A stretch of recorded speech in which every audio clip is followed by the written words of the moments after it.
E aí, pessoal, eu tava com um filtro fazendo bastante barulho, que era um Impala solto, né? Tô usando esse HF0200. Aí na época que aconteceu mesmo com esse filtro aqui, eu troquei, né? Comprei outro e foi a única solução.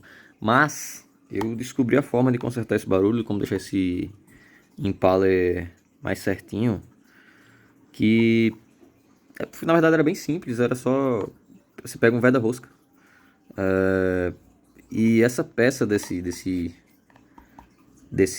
filtro aqui, que é aquele filtro menor, né, o filtro de 250 litros, ele é pregado, né? Ele é um pedacinho de metal, que na verdade que não é conduzente, né? Ele é pregado nessa peça aqui. Então você precisa pegar um veda-rosca e passar em volta dele, usando, sei lá, usa aí algo pontiagudo aí para poder enroscar, né? Enrolou esse pedaço nesse metalzinho, você coloca de volta aquela peça que é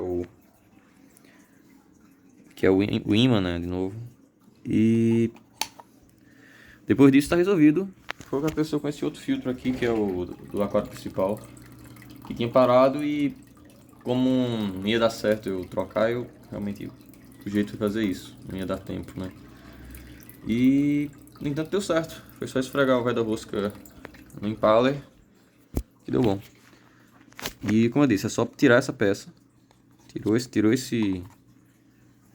pecinha e passa o guarda-rosca nessa haste e coloca ela de volta.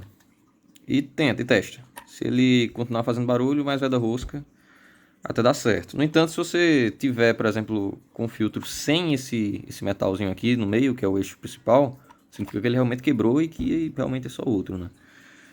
Existe alguma gambiarra para resolver, mas no entanto acho que a melhor forma realmente é comprar outro. Mas se for somente uma folga no Impaler, dá para resolver com o guarda-rosca.